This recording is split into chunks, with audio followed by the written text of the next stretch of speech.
Hello everyone, welcome to Sanjay Suman classes. Previous class में हम लोगों ने पदार्थ और उसके गुणों के बारे में जान लिया था। आज और पदार्थ की अवस्थाओं के बारे में भी देख लिया था। आज हम लोग देखेंगे क्या पदार्थ अपनी अवस्था को बदल सकता है।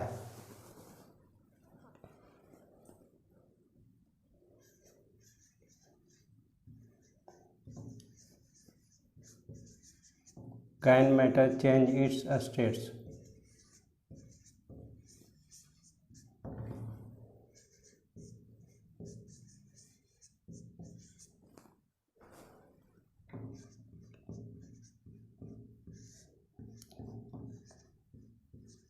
क्या पदार्थ अपनी अवस्था को बदल सकता है?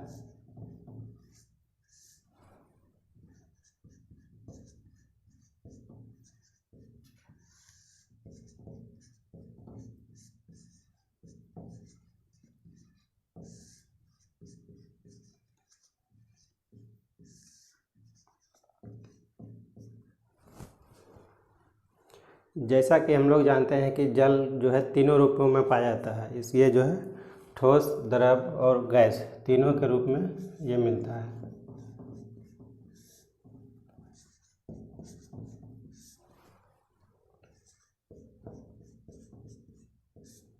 ये हो जाएगा द्रव के रूप में, जल हो गया ठोस के रूप में, ये बर्फ मिलता है, और गैस के रूप में जलवाष्प।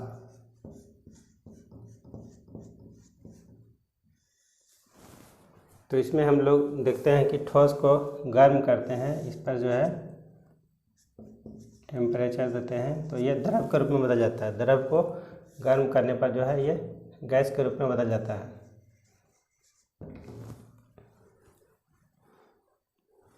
तो आज हम लोग देखेंगे पदार्थ को जो है अवस्था परिवर्तन के समय जो है मैटर पर क्या प्रभाव पड़ता है, और दूसरा चीज़ पदार्थ के कणों पर क्या प्रभाव पड़ता है, ये चीज़ आज हम लोग जानेंगे। तो जल जो है तीनों अवस्था में पाया जाता है। ये जो है ठोस, द्रव और गैस तीनों रूप में पाया जाता है। तो पहला हम लोग देखेंगे तापमान का प्रभाव।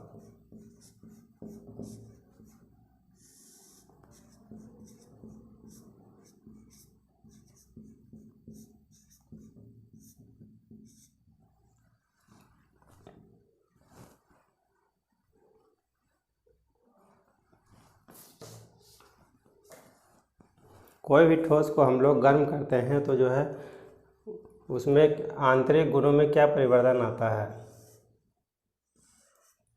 कोई भी ठोस जो है उसका दो अणुओं के बीच अंतराण्विक बल जो है बहुत मजबूत होता है। ये जो है दो अणु एक दूसरे से बिल्कुल सटा हुआ रहता है, और ये जो है अंतराण्विक बल, दो अणुओं के बीच में जो बल लग रहा है उसी को हम लोग अंतराण्विक बल कहते हैं। तो ये दोनों जो है बहुत मजबूत होता है, जिसके चलते जो है ठोस क्या होता है, कठोर होता है। तो हम लोग जब इसको टेम्परेचर देते हैं, टेम्परेचर से जब गर्म करते हैं तो इस पर पदार्थ पर क्या प्रभाव पड़ता है और इसके पदार्थ के गुणों पर क्या प्रभाव पड़ता है, ये चीज़ हम लोग जानेंगे। तो जैसे ही हम लोग इस पर गर्म करते हैं तो ये जो इसका अणु जो है जो बिल्कुल सटा हुआ रहता है, ये क्या होता है, ये एक दूसरे से अलग हो जाता है, क्योंकि टेम्परेचर के चलते इसमें गतिज ऊर्जा आ जाता है। गतिज ऊर्जा के आने से जो है ये इसमें वाइब्रेशन, कंपन होने लगता है। अणुओं के बीच में जो है अणु जो है कंपन होने लगता है, जिसके चलते ये अपना नियत स्थान छोड़ करके जो है अपने नियत स्थान से हट जाता है और तेज़ी से उसको वाइब्रेशन करने लगता है, जिसके चलते ये जो है ये बॉन्डिंग जो है टूट जाता है, अंतराण्विक बल जो है टूट जाता है, और क्या होगा फिर जो है ठोस जो है द्रव के रूप में बदल जाएगा। ये फिर जो है जब बॉन्ड ये दूरी हो जाएगा, दो अणु के बीच में ये दूरी हो रहा है इतना, तो फिर क्या है, ये फिर लिक्विड में बदल जाएगा। ये सॉलिड फिर नहीं रहेगा।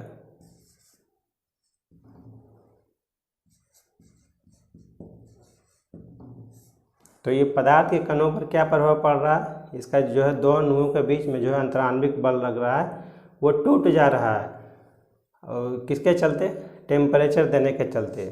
तो प्रीवियस क्लास में हम लोगों ने भी देख चुका है कि जो है इंटरमोलिकुलर फोर्स जो है अंतराण्विक बल और तापीय ऊर्जा थर्मल एनर्जी, जिसी को हम लोग टेम्परेचर बोलते हैं। जब हम लोग टेम्परेचर बाहर से इसको देना प्रारंभ करेंगे तो एक स्थिति ऐसा हो जाएगा कि उसका इंटरमोलिकुलर जो है थर्मल एनर्जी से कम पड़ जाएगा, मतलब थर्मल एनर्जी ज़्यादा हो जाएगा किसके तुलना में, इंटरमोलिकुलर फोर्स की तुलना में, जिसके चलते थर्मल एनर्जी ज़्यादा हो जाने के चलते ये अपना पहला नंबर तो ये अपना स्थान से हट जाएगा और तेज़ी से मूव करना, कंपन करना शुरू कर देगा, जिसके चलते ये ठोस जो है लिक्विड में बदल जाएगा। और इसमें दूसरा एक चीज़ है, बर्फ को अगर हम लोग एक बीकर में गर्म करेंगे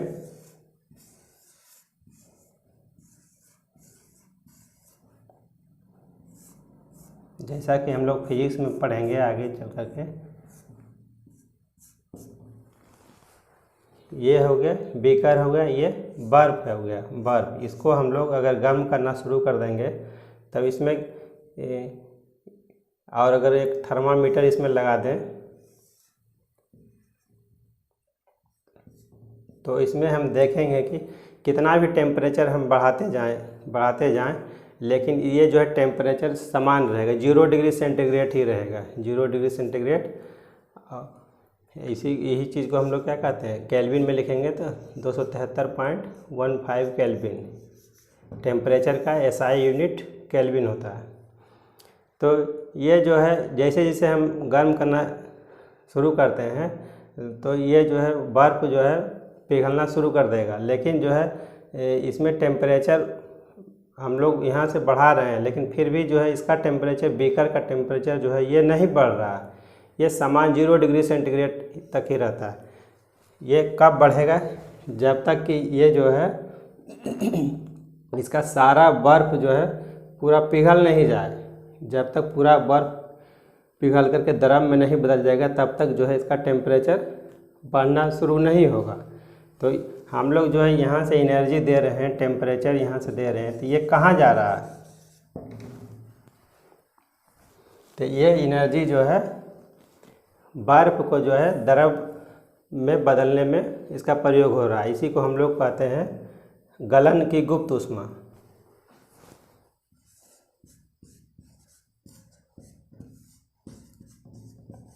गलन की गुप्त ऊष्मा, इसको हम लोग इसका वैल्यू होता है 80 कैलोरी। ये तो बर्फ़ के केस में हो गया इस तरह से। और जब बर्फ़ पिघल जाएगा, ठीक है, जब बर्फ़ पिघल जाएगा ये बिल्कुल द्रव बन गया, ये पूरा द्रव बन गया।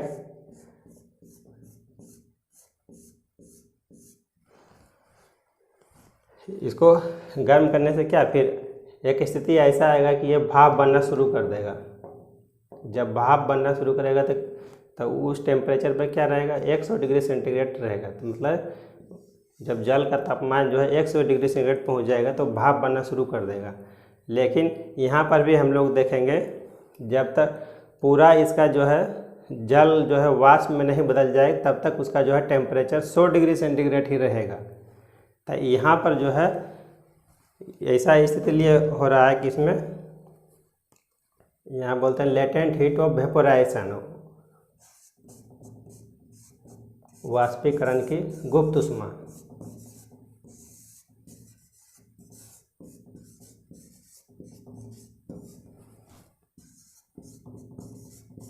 इसका वैल्यू हम लोग याद रखेंगे 536 कैलोरी होता है। ये हो गया गलन की गुप्त ऊष्मा, लेटेंट हीट ऑफ फ्यूजन, और वाष्पीकरण की गुप्त ऊष्मा, लेटेंट हीट ऑफ वेपोराइजेशन। तो इसमें यही कारण है कि जल को अगर जो है अगर 100 डिग्री सेंटीग्रेड पर जो है जल को अगर शरीर पर छिड़का जाए या तो फिर जो है जलवाष्प को किसी के शरीर पर दिया जाए तो इसमें ज़्यादा खतरनाक कौन होता है? ये जलवाष्प होगा, उसका वेपर, क्योंकि इसमें जो है उष्मा, जल का जो उष्मा है 100 डिग्री सेंटीग्रेड पर और इसमें वाष्पीकरण की गुप्त उष्मा दोनों इसमें समाहित होता है, जबकि बॉइलिंग वाटर में सिर्फ 100 डिग्री सेंटीग्रेड पर जो एनर्जी है वही लगता है। तो ये चीज़ पूछा जाता है, खलते हो पानी है तो फिर जो है जलवाष्प में जो है कौन ज़्यादा उसमें नुकसान पहुंचाएगा। तो इसमें याद रखना कि जलवाष्प में जो है गुप्त उष्मा समाहित होता है, जिसके चलते वो ज़्यादा खतरनाक होता है।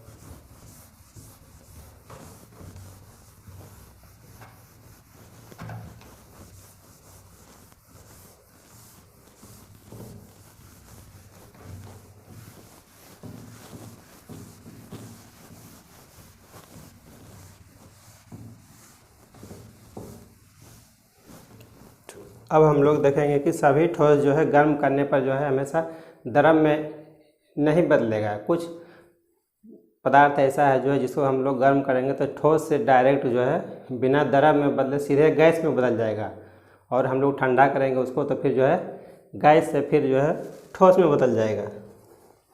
जैसे इसका एग्जाम्पल देखते हैं, एक कैम्फोर, इसी को हम लोग हिंदी में कपूर बोलते हैं, और दूसरा अमोनियम क्लोराइड।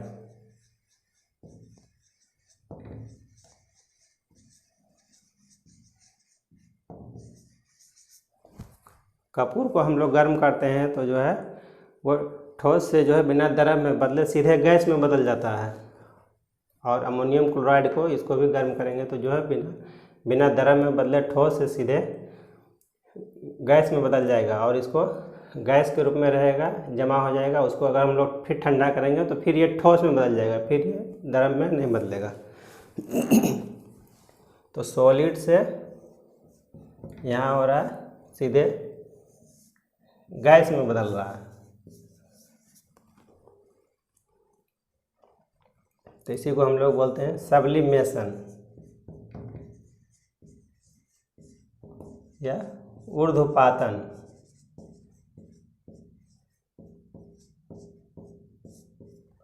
और गैस से अगर सॉलिड में बदलेगा तो इसको हम लोग बोलेंगे प्रिसिपिटेशन, डिपोजिशन।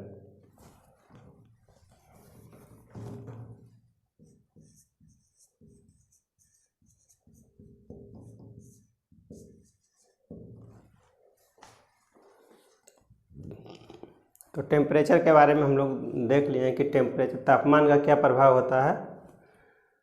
तापमान के बढ़ने से जो है पदार्थ की अवस्था जो है बदल जाता है। अब दूसरा देखेंगे दबाव का क्या प्रभाव पड़ता है।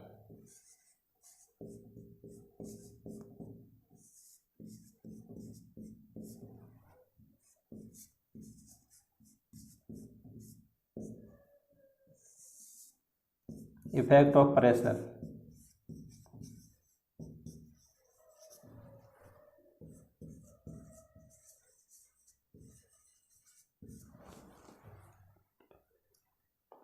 पदार्थ जो है अलग अलग अवस्थाओं में रहता है। कुछ पदार्थ जो है सॉलिड है, कुछ पदार्थ गैस है, कुछ पदार्थ लिक्विड है। ये तीनों किस बात पर निर्भर करता है? ये तीनों जो है उसके पार्टिकल पर निर्भर करता है। उसका पार्टिकल का जो है भौतिक या फिर रासायनिक अवस्था किस प्रकार है, उस पर निर्भर कर रहा है कि कोई भी जो है पदार्थ सॉलिड होगा या तो फिर गैस होगा या फिर लिक्विड होगा।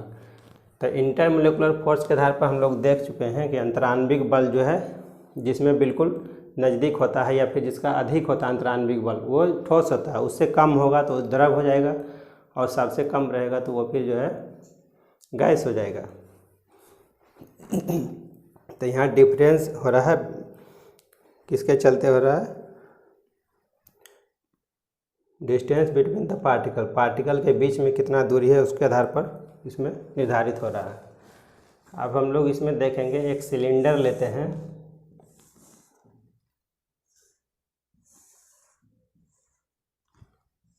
उसमें एक पिस्टन लगा हुआ है और इसमें गैस भरा हुआ, तो गैस तो पूरा रहेगा, ये स्वतंत्र अवस्था में रहेगा। अब इसमें ये हो गया सिलेंडर, हो गया ये हो गया पिस्टन। ऊपर से जब हम लोग प्रेशर देंगे, इसको दबाएंगे, तो क्या होगा,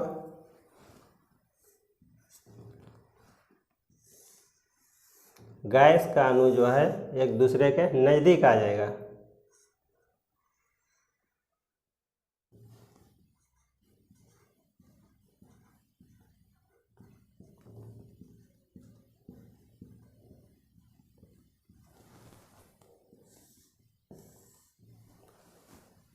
इसमें और फिर प्रेशर देंगे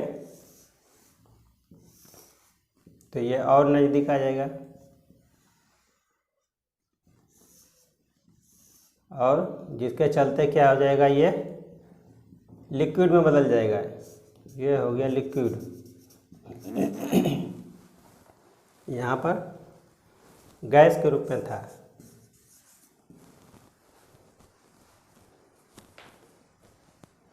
तो हम लोग घर में जो यूज करते हैं, एलपीजी सिलेंडर का यूज करते हैं, लिक्विड पेट्रोलियम गैस, तो उसको भी जो है बहुत अधिक प्रेशर पर जो है इसको उसमें सिलेंडर में भरा जाता है, जिसके चलते जो है ये गैस जो है लिक्विड में बदल जाता है।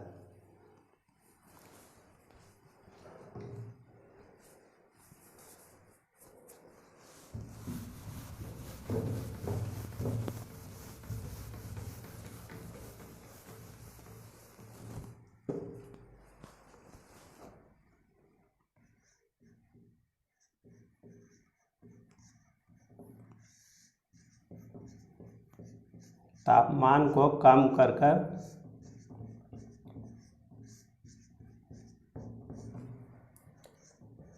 तथा दबाव को बढ़ाकर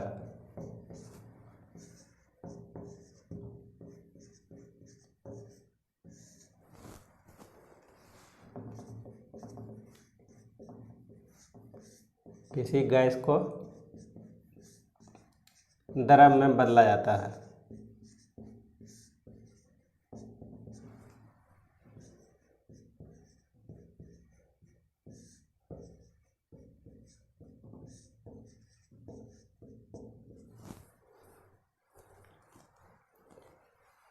ड्राई आइस का नाम सुने होंगे हम लोग, ड्राई आइस, ड्राई आइस, इसी को हम लोग बोलते हैं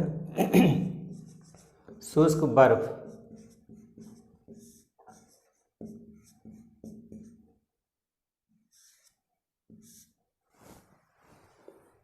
या फिर इसको हम लोग कहते हैं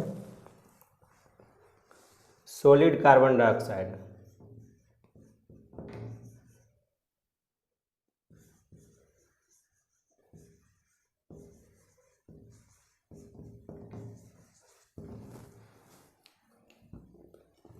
कार्बन डाइऑक्साइड को जब हम लोग बहुत अधिक प्रेशर दे करके जो है उसको हम लोग बदल देते हैं किस चीज़ में, ये बदल जाता है ड्राई, शुष्क बर्फ, बर्फ के जैसा दिखता है। लेकिन जब इसको इसको एटमॉस्फेरिक प्रेशर पर लाते हैं 1 atm एटमॉस्फेरिक प्रेशर पर, तो यह क्या हो जाएगा, फिर से जो है गैस में बदल जाएगा। इसीलिए इसे जो है इसको शुष्क बर्फ या ड्राई आइस कहते हैं।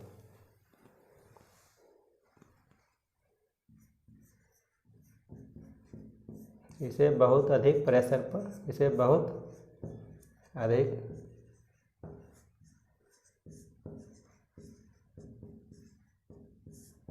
दबाव पर संग्रहित किया जाता है, स्टोर करते हैं इसको हम लोग, तो बहुत अधिक प्रेशर पर स्टोर करते हैं। जैसे ही इसको हम लोग बाहर निकालेंगे ड्राई आइस को, तो ये फिर से जो है गैस के रूप में बदल जाएगा। ऐसे रहेगा, ये बिल्कुल बर्फ़ के जैसा लगेगा दिखने में, ठोस कार्बन डाइऑक्साइड।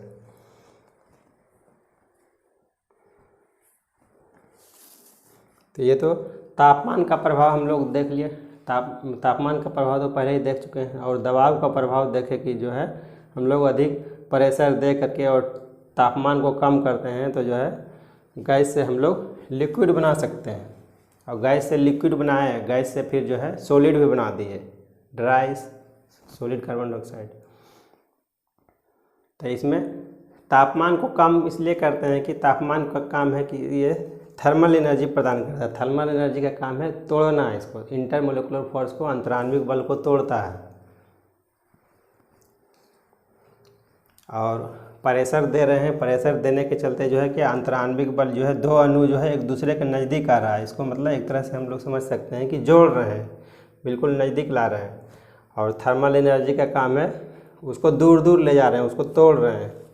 तो यही दोनों में डिफरेंस है।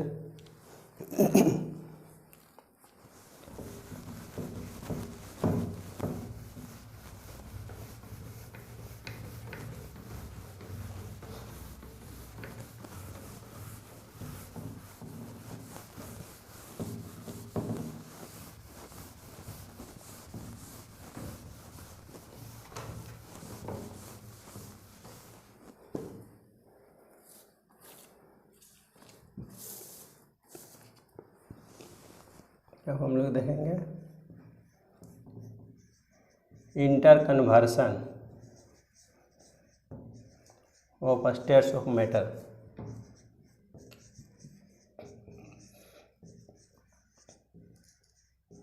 मैटर को जो है एक अवस्था से दूसरी अवस्था में उसका अंतर परिवर्तन, इंटर कन्वर्सन।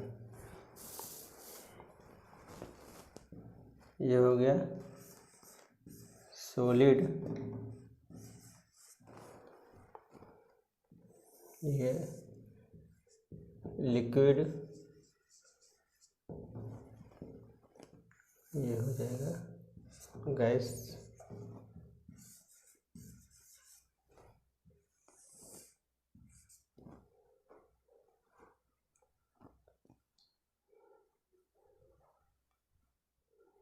तो सॉलिड से लिक्विड जब बनेगा तो इसको हम लोग कहते हैं फ्यूजन या फिर संगलन।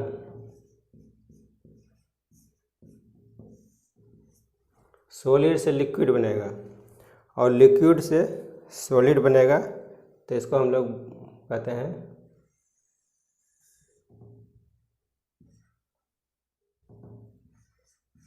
सॉलिडिफिकेशन।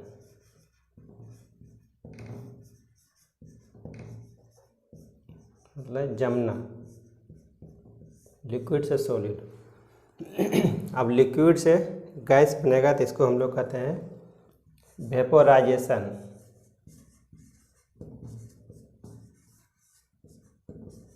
इसको हम लोग वाष्पीकरण कहेंगे। लिक्विड से गैस और गैस से लिक्विड बनेगा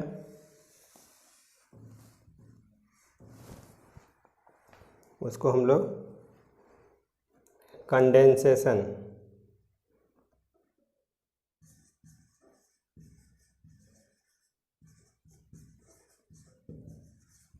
संघनन कहते हैं।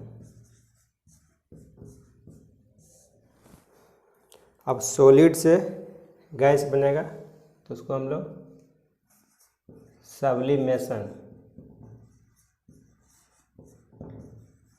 या ऊर्ध्वपातन कहते हैं। और गैस से सॉलिड बनेगा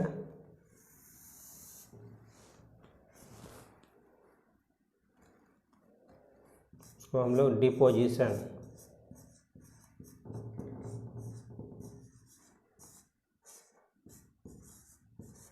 निक्षेपण कहते हैं इसको। तो यहाँ हम लोग देख रहे हैं inter conversion of state of matter. मतलब एक मैटर जो है एक स्टेट से दूसरे स्टेट में बदल रहा है, सॉलिड से लिक्विड में बदल रहा है तो इसको हम लोग फ्यूजन या संगलन कहते हैं। वही लिक्विड से सॉलिड बन रहा है तो उसको हम लोग सॉलिडिफिकेशन या फिर जमना कहते हैं इसको। और लिक्विड से अगर गैस बन रहा है तो इसको हम लोग वेपोराइजेशन या वाष्पीकरण कहते हैं। गैस से फिर लिक्विड अगर बनता है तो उसको हम लोग कंडेंसेशन या फिर संघनन बोलते हैं। ठीक उसी तरह जो है सॉलिड से अगर गैस बनेगा तो उसको हम लोग सब्लिमेशन या ऊर्ध्वपातन कहेंगे। जैसा कि हम लोग देख चुके हैं कपूर के केस में, कपूर और अमोनियम क्लोराइड के, तो सीधे ठोस से गैस के रूप में बदल रहा था। और वही अगर गैस से अगर सॉलिड के रूप में बदलेगा तो इसको हम लोग डिपोजिशन या निक्षेपण कहते हैं। इस तरह से आज हम लोगों ने देखा जो है स्टेट्स ऑफ मैटर के ऊपर जो है टेम्परेचर और प्रेशर का क्या प्रभाव पड़ता है। नेक्स्ट क्लास में हम लोग देखेंगे वेपोराइजेशन, वाष्पीकरण। Thank you for watching.